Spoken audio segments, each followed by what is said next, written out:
in a world crying out for a top 10 show.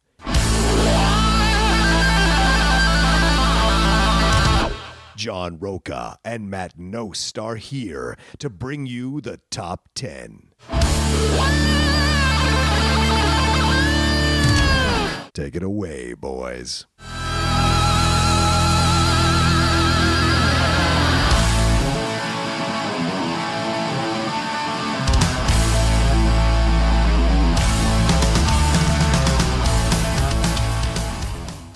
Welcome, everybody, to the latest episode of the Top 10's Relist. Relist. Oh, it's too low. Son of a bitch. We're doing this so late in the day. It is. We are. We're struggling here a little late at night right after a Schmodown match has happened here. So we're recording a little bit late in the night. Ooh, very vague. Yeah, very vague. Right. Maybe some people will listen to this next week. Oh, well, maybe they'll know already. So, well, this comes out Sunday because we got to get. And the match was live. So, oh, was it? Yeah, it was streamed live. So I'm sure it'll be in the Facebook group by the time this rolls around on Sunday. So congratulations to Corruption, Chance, and Kalinowski beat Rachel and Clark, the Shire Wolves, on their final match for the title. That's how you go out. You go out on your shield. Yeah. And sometimes you can't take the belt with you. Sometimes the belt gets taken from you. That's right. Exactly. And that's certainly what happened with Corruption. And so congrats to Kalinowski and to Chance for doing that. Hold on to the boys. Hold on to the belts, boys. Keep it warm for me and Dan, because we'll be coming for them real soon. Get ready. Has anybody attacked anybody with a folding chair yet? Not here. Not in this situation, no. What does that mean? They did attack with a folding chair in Houston. Oh, at the live show? Right, at that live show. Ben hit Andrew with a chair. Yeah. Who do you think is going to get the first cage match? You know? I want to be in the first cage. I want to be in the first Hell in a Cell match. That's what I want to be in, with fire all around us. Sure. What's the Money in the Bag? Or what is Money in the Bank. Money in the Bank. Yeah, that's when hanging up. And whoever lasts out gets the money at the end. Hey, let's bring in every wrestling idea. I might come back because at least I know all the people involved. That's what would be perfect. Oh, shit. Did you see that? John just bit her. Let's do a slow-mo replay of that. And it's you with basically Fletch just going mugging for the camera. Roca wants it this evening. He looks hungry. I haven't seen him this hungry since he was a boy. Yeah. Climbing every step is a trivia question. Just like climbing every step towards the ladder. Yeah, that would be perfect. Anyway, yeah, so congratulations to them. And we're recording, like Matt said, late at night. But we are doing this relist thing.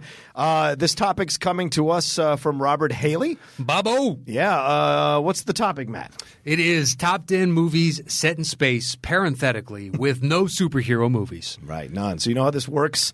We count down these lists from two of our patrons. We do not know what's on those lists, so we discover them as you're discovering them, and then we compile them at the end of the show. That sound right?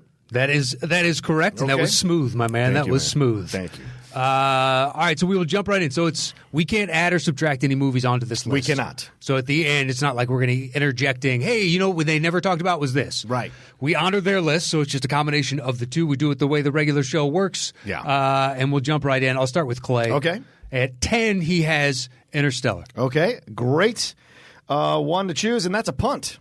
That's a punt? Yeah.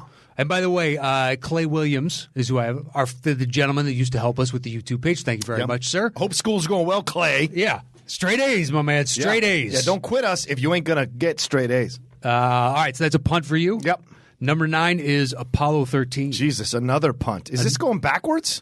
You know what? This is going backwards. I'm going down from 10 up to the top. All right. Number 8, High Life from 2019. I don't think I've even heard of that. It's not on this list. I don't know what that is either. Yeah. What is High Life? I have no idea. You want to Google search that I think real it's quick? called Life is what he's trying to say, which is the one with the Ryan Reynolds. Alien? But that didn't come out in 2019, did it? I don't know. 2018 is what he has, right? No, 2019. Oh, no. This is another film from Robert Pattinson, Juliette Binoche. Oh, yeah. I saw the preview for that. I never saw it. A father and a daughter struggle to survive in deep space where they live in isolation. Yeah, I've never seen this one.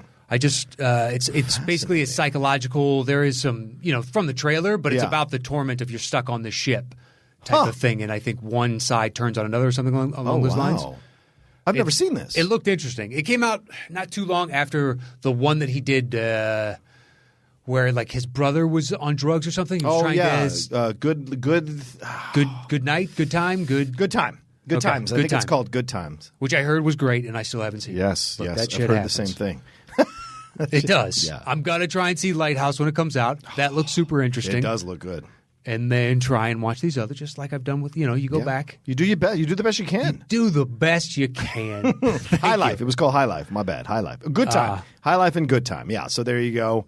He only likes, what, 2 words? Says Batman what? You know what I mean? Batman Destruction. He just does 2 worders, and they're good. If it's a straight Batman, I don't know. I don't know what to do with that. Yeah, then it's Twilight. It's 1 word again. I don't like that.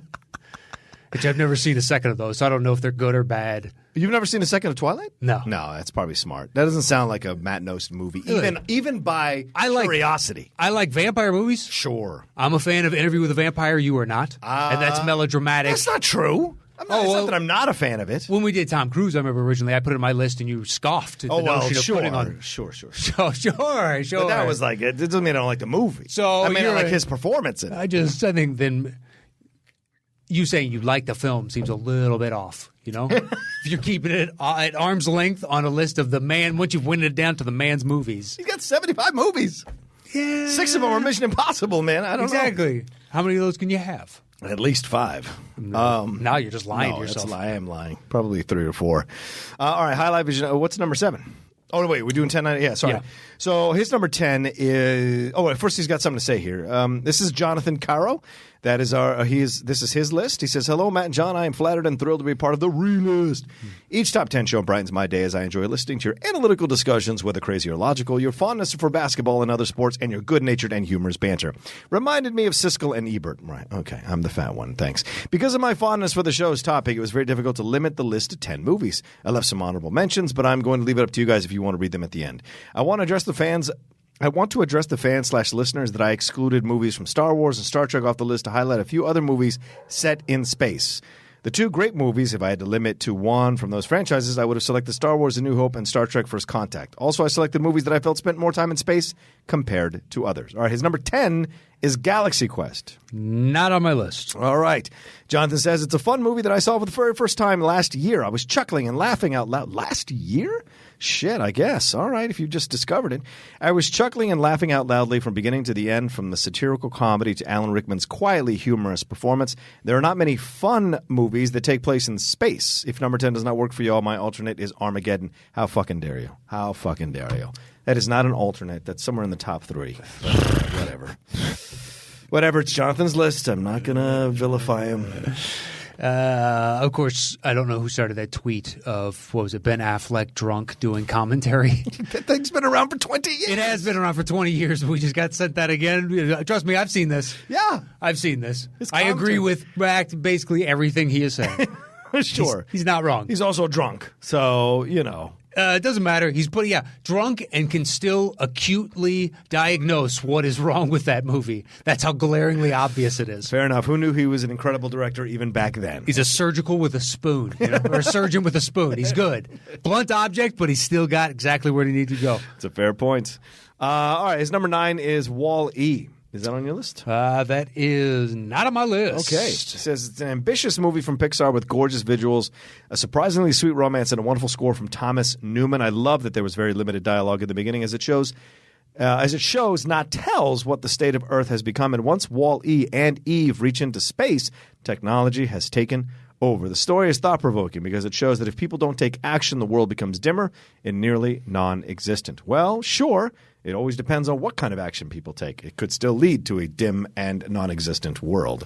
But that being said, this is more of an uplifting film. I got it. Great film. Enjoy it. I know you don't love it as much. I love the first half. Yeah. And the second half, it's like, I get it. Yeah. Becomes too zany comedy for you. No, it's just, we're fat. We're lazy. We've, basically resigned ourselves to turning into human blobs, and this computer AI has taken over for us and literally is our god. Yeah. It just controls every decision, and now we're fighting with that. But we're going to fuck it up all over again, and it's just, I get it. It's a cycle. I get it. Yeah, agreed. I love the movie. I think it's great, and I love the way it weaves in some of the old musical stuff in there, and it's got a sweetness to it that I enjoy. And yeah, I think the overall points of it heavy-handed at the end there, but it's still I still latch on to more people agree with that opinion. Yeah. More people enjoy it. Sure. I just think that first half is magical. Yeah. And the second half is like, yeah, okay. I get you. All right, his number 8 is Gravity. That's a punt. Okay. Not much of one, but a punt. All right, sounds good. What's your number 7? 7 is The Martian. Ooh, yes, that's a punt. Okay. Slight, but a punt. All right, fair enough. 6 is Gravity. Oh, okay. So there was your slight punt. Let's talk about it. Yeah, an excellent movie about, I don't know, human survival, overcoming the odds, Yeah. man against God, in essence. Yeah. I mean, man against nature, but woman, I should say. Yeah, sure. It's beautiful to watch when she is spinning off into space, and technically, if nothing were to save her, then she's just going to spin like that until she dies. Yeah. And you're like, oh my God, it's beautiful and terrifying at the same time. Yep. Because there's no forced act against you, so you're just gonna do that. Yeah. Oh my God. That's my favorite part of the movie. I know there's a lot of great emotional stuff that Sandra Bullock goes through, and she has a great performance here. Yeah. But that visual sequence, it feels like you're in the spacesuit, experiencing everything she's experiencing. It's incredible. The tension is created. You just hear the breathing. I mean, you're trying to swim towards it, but what are you doing trying to do anything? Well, you can't find calibration. Like, you can't find a point to focus on so that you can get your bearings and then swim forward. You're just kind of swinging around, and you can't seem to stop. But you might not have enough fuel to stop yourself, right? If you do. Yeah, that's a good depending point. on how fast you're spinning at this point. Yeah. Because that's what's mind-numbing every time. Like, the space station right now, it looks like it's flying just ever so slowly. Yeah. But they talk about the miles per hour, kilometers per hour, and you're like, dude, that is flying around there.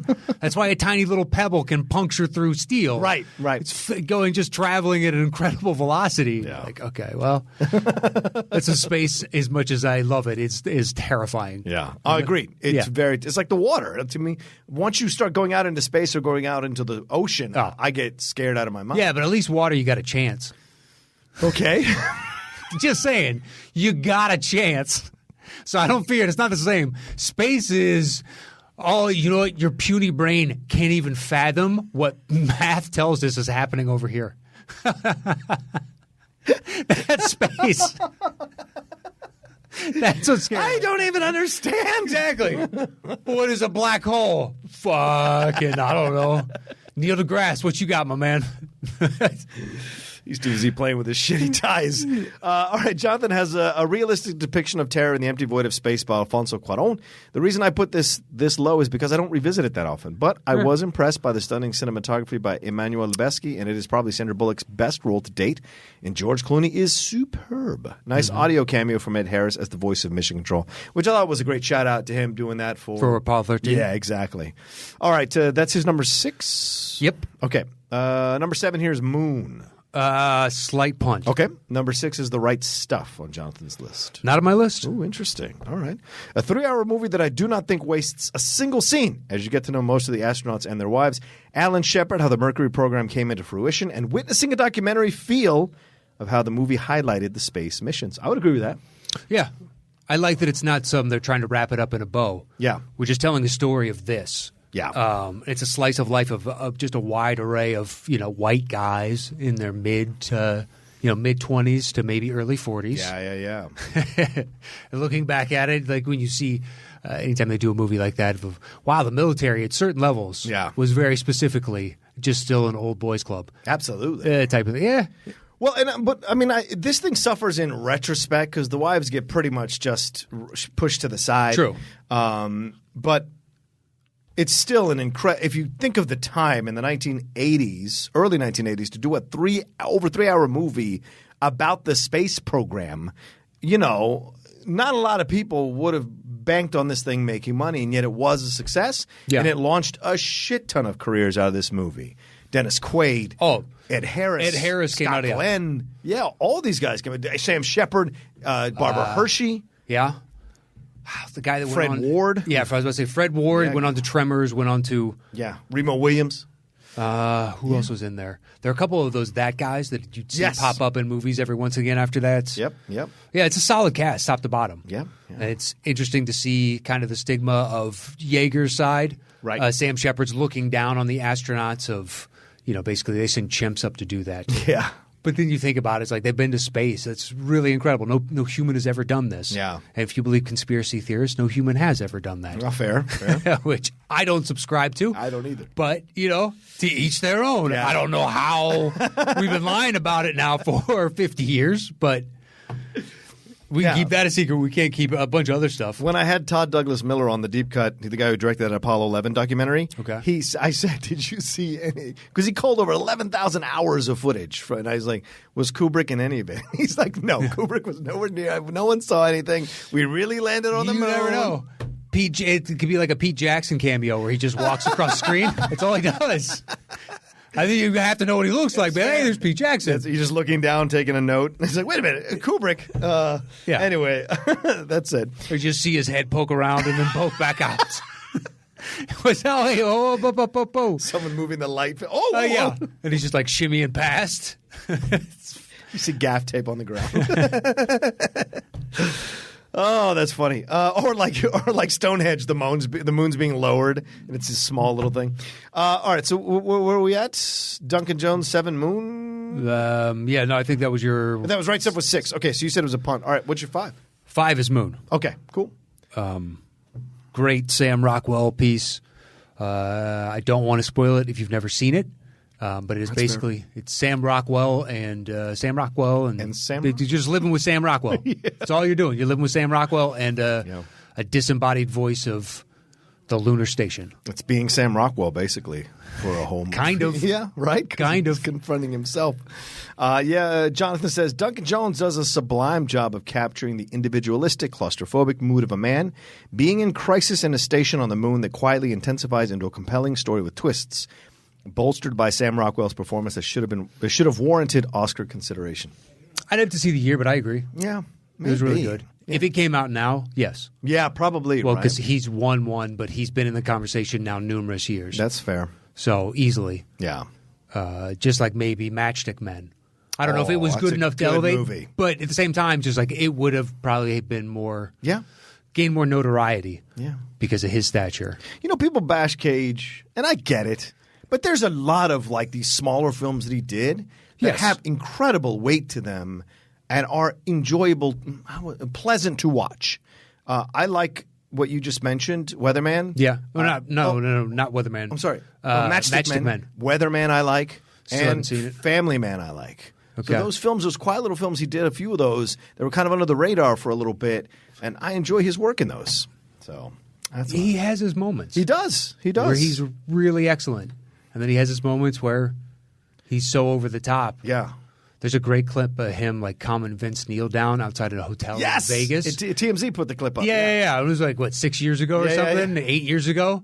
And to see Nick Cage be the calming voice because Vince is ready to go. Well, Vince has just been spun out for 40 years now. So, I know he quit doing certain things a long time ago. He did. Who knows? I don't know what he's been doing since. I don't follow the man. Right. I don't have the slightest clue. Look, if Cage is your voice of reason, exactly, you're in some trouble. It's not a good day. No. It's not a good day. It really isn't.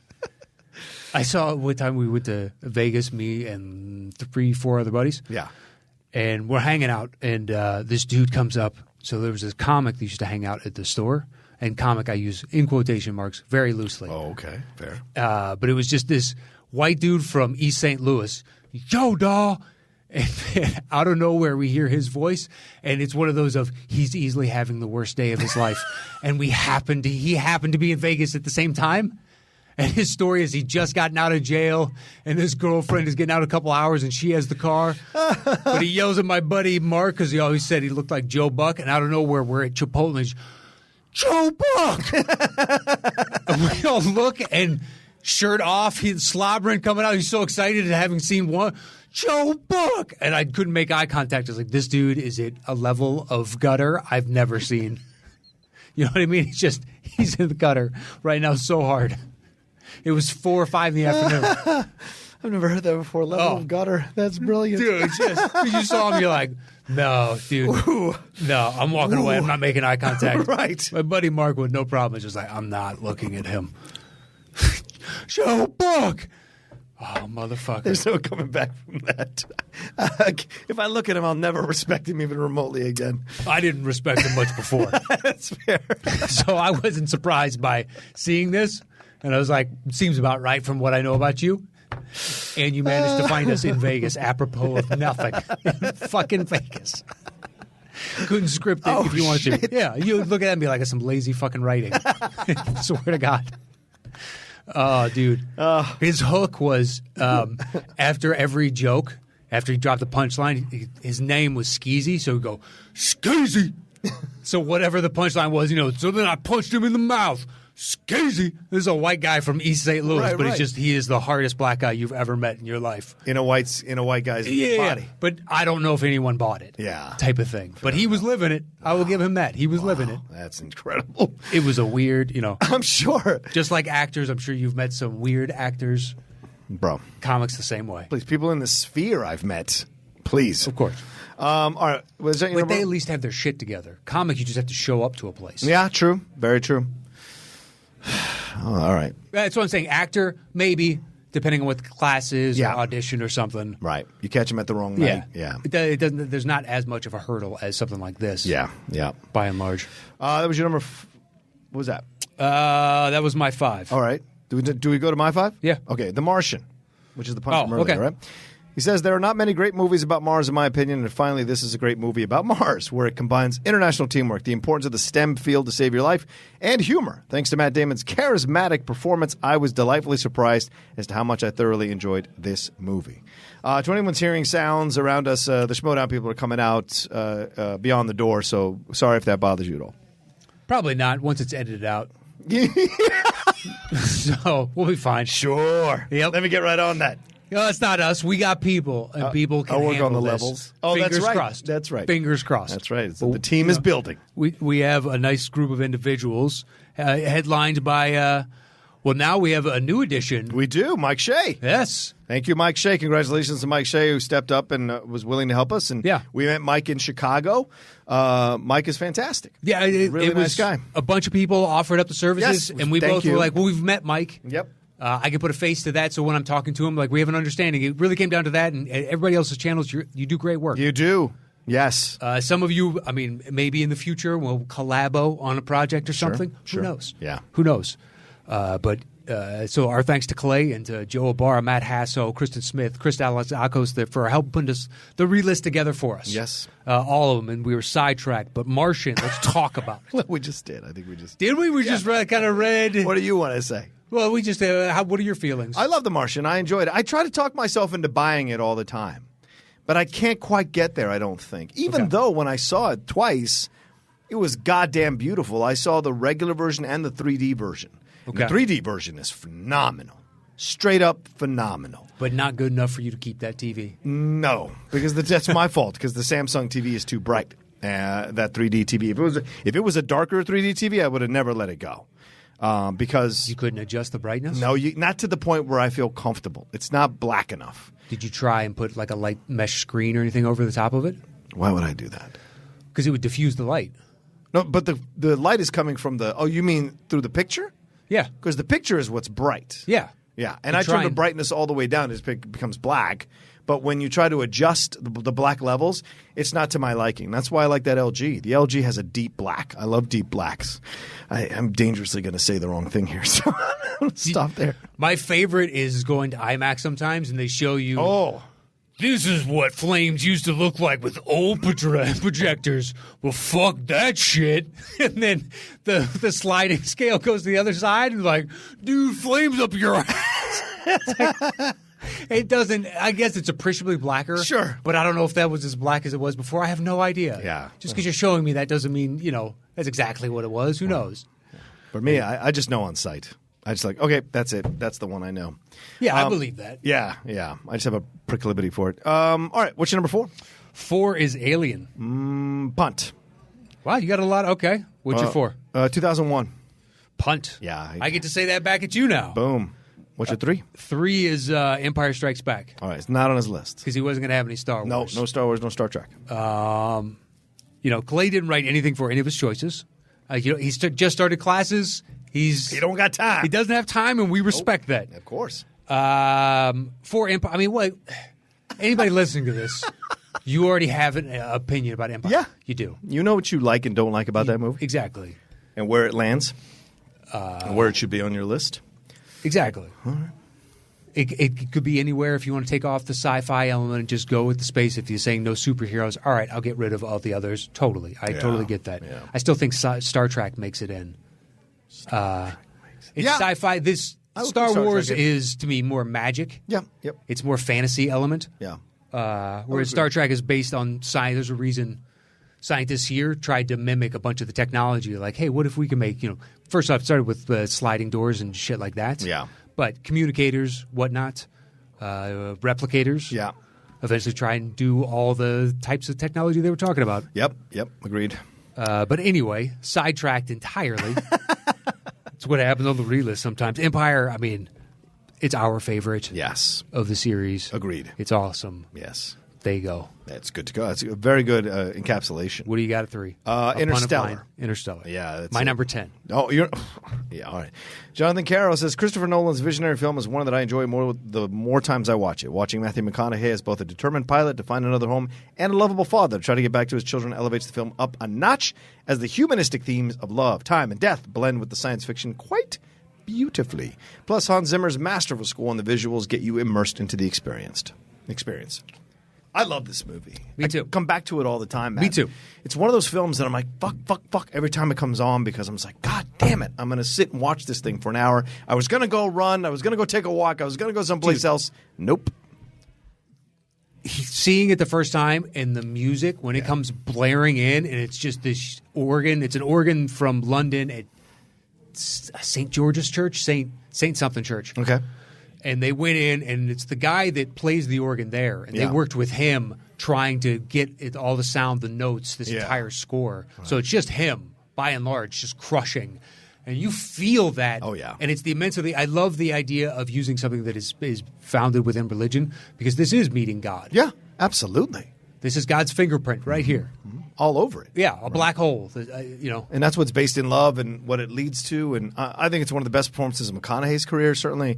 I think Anne Hathaway's incredible in this. Even Damon as that evil, smarmy motherfucker is incredible. And the jump in time that happens, all of that. It's an intelligent, smart film. Whether you can line up all the pieces at the end, fine. But I don't care. It's still bold in what it does. With what in particular? Well, a lot of people don't like the idea that, he goes back to communicate with her through the lights and, how would he be able to do that in terms of time and space and love is really the reason. But I'm like, that's just the movie. That's the motivation of life. Exactly. So if that doesn't compel you, right. Ultimately it's love of self and love of others. Yeah. So you could say it's selfish and just be like, I want to live through, these individuals. Mm-hmm. This is my legacy type of thing, whatever the case is. But if that's not the motivation, then, asteroid hit us now. Yeah. The whole reason he's on the mission is to save the planet. And then eventually he realizes he can't come back and do that, so he's going to send a message to his He's still going to daughter. do everything he can within his power. Yeah. Yep. True. What is it, HAL? That's not HAL. Sorry, that's 2001. The walking robot that's voiced by the guy that was in the "Don't Worry, Be Happy" video. It was also, I think it was Bill Irwin. Yeah, yes. Bill Irwin. Yeah.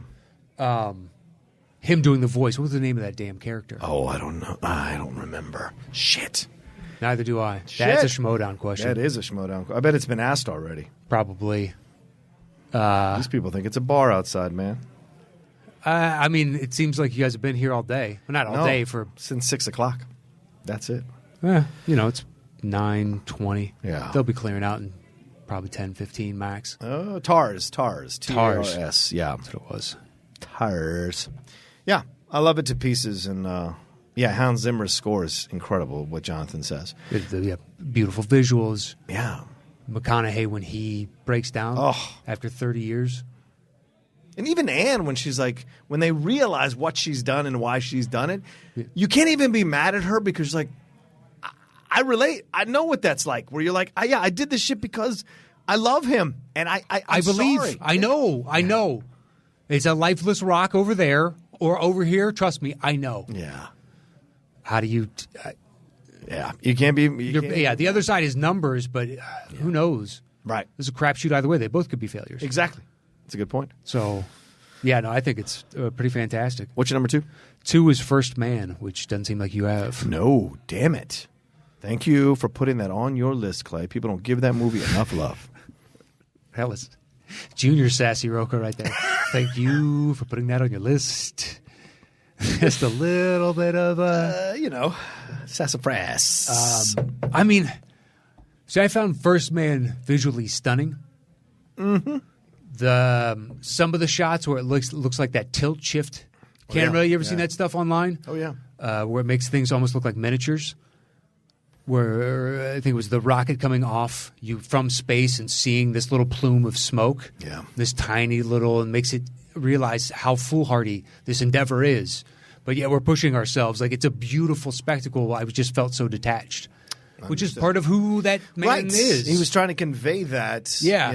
But I get it. I get people, obviously a lot of people felt emotionally detached from the movie, but to me that's what I liked about it, because we've seen space movies with a lot of emotion. It was nice to see one authentically conveying the attitude of this man, walking us into this guy's world, what it would like to be in his skin, and how he sees the world, right? And I enjoyed that for that aspect of it all. I didn't want to feel warm and fuzzy about it. I wanted to see what his drive and his determination and his sacrifice and his stoic demeanor led to, and so I enjoyed that.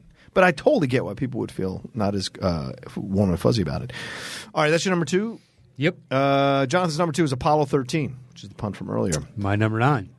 It says, a remarkable achievement about the importance of teamwork from Ron Howard. The excellent shows from the first-rate performances to the technical details in the special effects and hardware. Even though I know it's a true story, I can still feel the tension every time I watch it. Do you feel the tension, man? I do feel that tension. Okay. Seen that movie a lot of times. Yep. Given the fact that some specific, I think it was the TI whatever calculator that had more computational power than the damn lunar module and whatever the other thing was called that they were attached to for a while. Yeah. That eventually they have to figure out, because the filtration system was done by a contractor. Yep. So one is circle and one is square, and the engineer comes in. We have to figure out how to get. It was either a round peg into a square hole or a square peg into a round hole. Yeah. And that shit is true. And they figured out how to do it with duct tape and plastic and whatever. It worked. It doesn't matter if you got to do a little shim-sham bullshit, so long as it works. Troubleshooting's part of the job. Yeah, exactly. There are no permits. Exactly. There's no code. OSHA doesn't really apply. Just figure that shit out. They don't check it, right? Yeah, I wonder if they signed any kind of liability waiver. At the astronauts themselves. Sure they do. 1960 what? I don't know. Yeah. Oh, I'm sure they signed everything away at that time. Well, don't you think it was just part of the military contract? That's what I'm saying. I don't think it's it's not a litigious society back then. So I can't imagine these astronauts going like, no, let me my lawyer take a look at this. That's what I'm saying. Did they even? I think they did, sure. Okay. But because I think the government always thinks ahead so they don't get fucked by you. Well, exactly. Yeah. And because they're dirty. The government is usually dirtier than you are. Well, you look at it like Band of Brothers right before they cancel D-Day, the first jump and whatnot, and they walking around, guys, hey, make sure it's Wahlberg, like fill out your will. Yeah. So your family can at least get something if you got to go down, type of thing. Yeah. I had to do that in the military. Like you do that in basic training. You fill out your will in basic training because you don't know if once you graduate if you're going to be sent off to war or not. And at the time, because of the first Gulf War was breaking out when I was in basic, they made us do the will. They just give you basically an outline. You fill in certain areas. Yep. You write your name and they tell you how much you're qualified for, and then you put the next of kin, and then you sign it, and that's it. That's your will. Yeah, which is not bad because it's $250,000. It's not bad for my mom to have $250,000 if I was to pass, sadly or unfortunately. True. Yeah. Do you have life insurance now? No, do not. Interesting. You're always so on top of these financial things. Not yet. It just doesn't make sense to have life insurance. Technically, I don't think for us right now. Not right now. Okay. I don't think so. All right. Fair enough. Trust me, I think about those things. I know. That's what I'm saying. And other things got a plan, my man. You got to. I hear you, my man.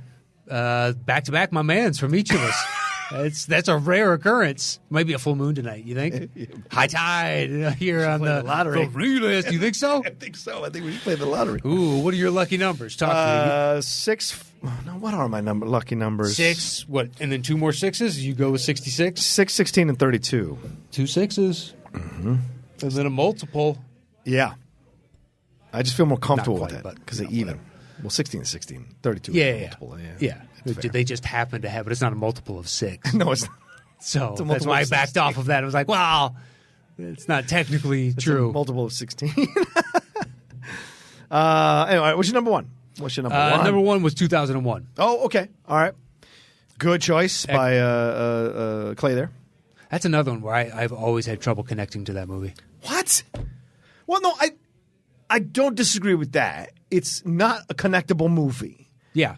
You're not supposed to feel for anybody in this damn movie. So the philosophical fascination has never gripped me of it. Understood. So, like, when it gets to the trippy visual type thing. Yeah, the black hole. Yeah.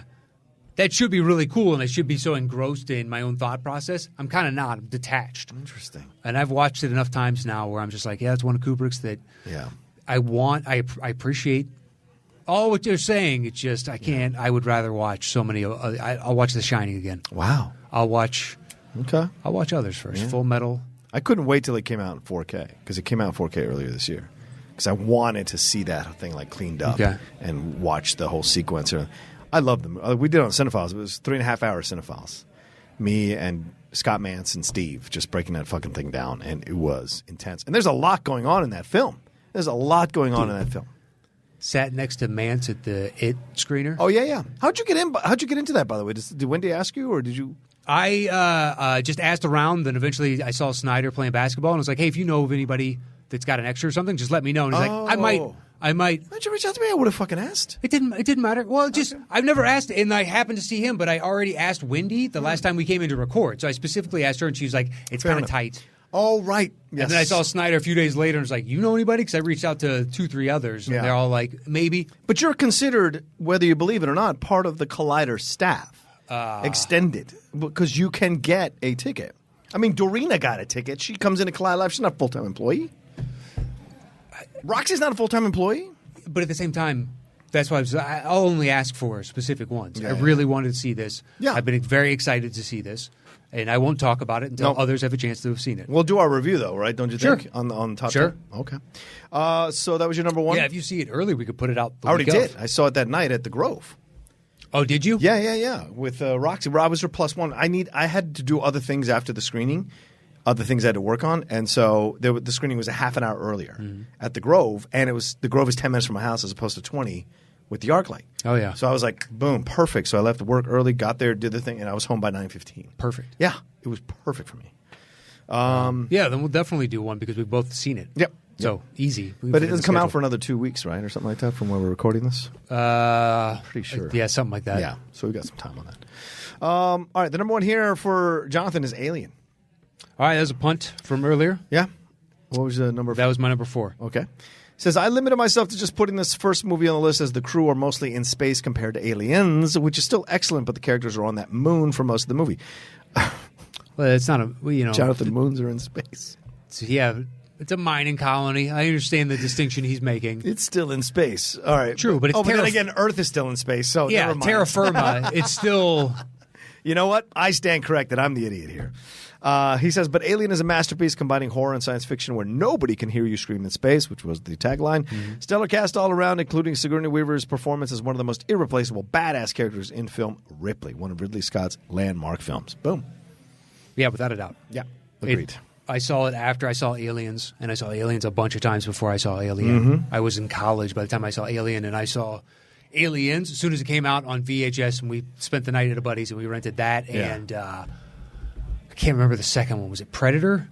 Ooh. Something. It was a good night. We just three of us sat around and watched movies that we probably shouldn't be watching because we were too young, loving every second That's of it. part of ritual growing up in this country. Well, you go to the one kid's house whose parents don't really pay as much attention. Exactly. Be like, well, your mom asks, how come you like going to his house so much? I don't know. It's fun. Yeah.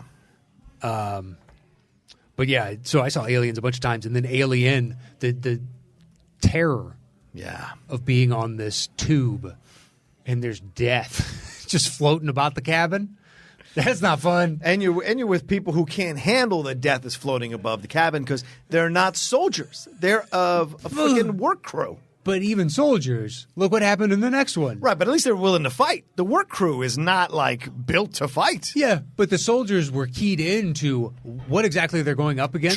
True. Because Ripley had already gotten away. Yeah. So what do you do with the devil the first time you see it? Right. You lose. Yeah, exactly. I would imagine the first few hundred times you see the devil, you lose. Fucking xenomorph thing? I know. And it's great tension, and it still feels topical, even though you can tell some of the special effects are a little, like some of the look of the spaceship or whatever is a little dated. It still works because of the performance of the actors, the direction by Ridley Scott, the tension, that sound that's through it. You're just like, oh my God. It's more psychological. Yes. There are horror elements of it, people getting eviscerated and shit, but yeah, it's more the fear of, hey, just basically you turn into like a deer or a squirrel. Like everything's like, just sets you off of, oh my God. And I like the way that the alien wasn't about attacking you fast. It uncurled its tail. Yeah. It knew. It laid in wait. Exactly. And it knew like you weren't going spider. anywhere. You're like, hey, Black Widow, just killed one at our house. Did you really? Yeah. Well, we got, there's a bunch of trees and all that jazz. Yeah. So it's going to happen. Yeah. We got one at our old place. We just had a garage. Don't get bit, man. Well, yeah. Don't you die? No. Not from a Black Widow. Okay. If you're a young child, yes. Okay. There's a chance. Okay. You'd have to be bit a lot of times, I think, for it to... For a Black Widow to kill you? Okay. All right. It's going to be a lot of pain. Sure, a lot of pain. I'm sure, processing all that. But it's still better than a number of other spider bites potentially get. Yeah. Oh, yeah, fair enough. Yeah. Okay. A, it's not going to kill you, and B, it's not going to turn necrotic. So that's where you really went. Look, I used to be deathly afraid until I educated myself about which spiders I need to be afraid of. Right. And now I find some adorable. I'm not kidding. Oh, I used to be, it didn't matter any spider. Daddy Longlegs, I'm running out of the room. And it just eventually I was like, look, you were so much bigger. As a kid. But I didn't fully get over the fear probably until I was like, I don't know, 8th grade, freshman year, slowly but surely. Well, Lindley gets mad at me because I killed him. I put him outside. Yeah, that's what she does. I don't want to take the chance. Dude, the enemy of my enemy is my friend. What does that mean? Kill the bugs. That's what I'm doing. No. You're killing their predators, so you're just going to end up with more bugs. I don't have bugs in the house. Well, you can thank spiders for that and a few other I just have things. spiders in my house. Well, you got to unfortunately take the good with the bad sometimes. Most of them are just house spiders. Yeah, but they bite. Of, you wake up and you got that fucking thing on your neck. It's so rare. Not to me, it isn't rare. Well, I don't know what you're doing. She had 4 bites. Putting spider bait on your face as some sort of nightly ointment. It's a pretty rare occurrence. Fair enough. I got mosquitoes at my place, though. Oh, I don't want mosquitoes. Holy shit. Fuck that noise. Yeah. Well, it's just, but can't figure out where the stagnant water is, so it's got to be one of the neighbors. I've looked everywhere. It's one of the things I don't miss about living in Virginia is the mosquitoes. It's the first time in living in Southern California, since the age of 22. Oh, wow, that you've experienced this. Yes. Ha! It's never happened. I've never lived in it, but somewhere somebody's got something. Yeah, true. All right, that's our separate lists. Yep. What are we doing here? You want to type? Because I only have my phone this evening. Oh, yeah, sure, I can type. All right, so Alien was what, 1-4? Yes. We don't have anything to beat that. No. So we'll put Alien at number 1? I would say Alien at 1. All right, hold on. All right. Okay. Where'd you have 2001? 2001 was number 4. Oh. Well, okay, that's my 1. So that's 1-4 versus 1-4. Well, now it's a choice between the two of us. I'm sure you'd put 2001. I would put Alien. I would put 2001. Since I'm writing the list, that seems logical. Oh, so that's how it's going? Hey, man, this ain't my list. It ain't my list. Clay, you take it up. Actually, not Clay. Jonathan, you take it up with the man who's supposed to be defending your list. He just disrespected it. I did. All right. So the 3. So what's number 3? I got Apollo 13 at 2. I've got that at 9. Okay. Interstellar at 3. 10. Okay. The Moon. Martian. I got Moon at 7. The Martian. 7. You got that where? 5. So Moon and Martian are the same again. Oh, really? Yeah, 5, 7, 5, 7. Oh, okay. So, well, then you get that one. Well, it comes down to it's not a get. What do we think is better? Martian or Moon? Yeah, I would say Moon. All right, fine. Well, no, I find that one more interesting. I'm not going to fight you on it. I'm okay with it. Yeah, but the way you resigned yourself by saying fine, somehow you took offense. Suddenly you're standing up for his list, but before you poo-pooed it. So, Sir, I'll have you which side of the plate are you on? Which way you batting? You can only call timeout so many times. Hey, switch sides. What's the best line? I'm on the side I'm always on. Mine.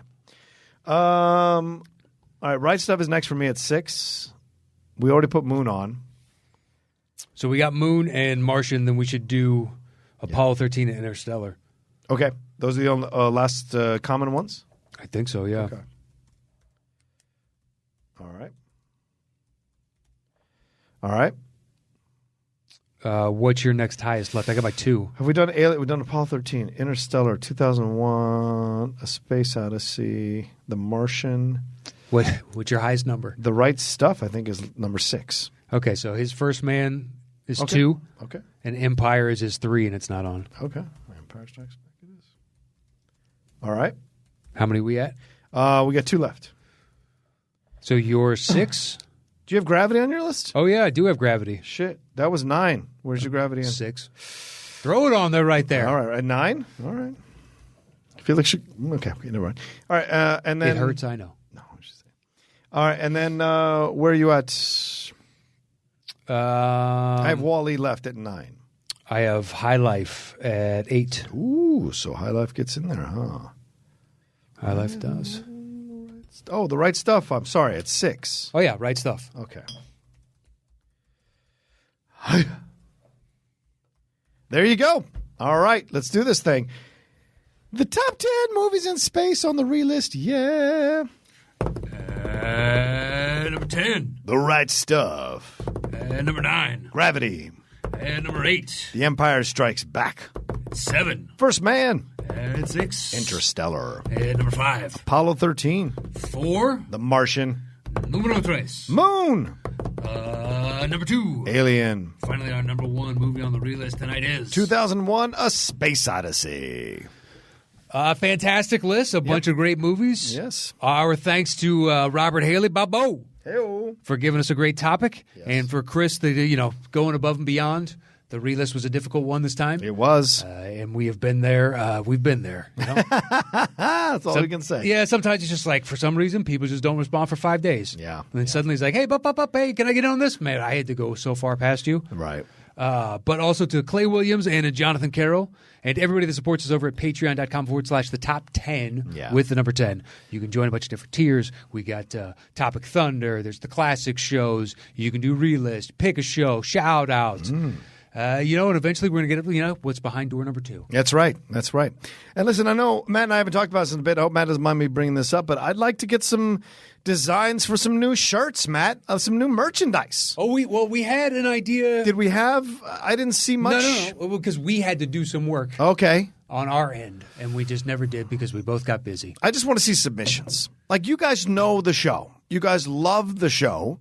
Come up with something original. Send it to us as a logo or as a thing. Matt and I will take a You look said at it. T-shirts. Don't give us logos. Oh, no, sorry. T-shirt. Yeah, something for a design for a T-shirt. Yeah. Matt and I are looking for some new things. And, we're always kind of like, this is the one thing that was kind of slips through the cracks for us. So I'd like to put it out there. If you're listeners, you're a patron, submit it to us and make sure you put top 10 T-shirt design on it. And then we'll have conversations with you depending on if we like the design or not. But get your creative juices flowing. You know what the show's about. Send us some great designs, and we will totally give you credit for the shirt. Damn straight. There you go. Have zero problem with that. All right. Is that everything? I think that's everything. Follow me at Matt Nost. There you go. Follow me at The Rocha Says on Twitter and on Instagram, and we'll talk to you next time on The Relist. Relist.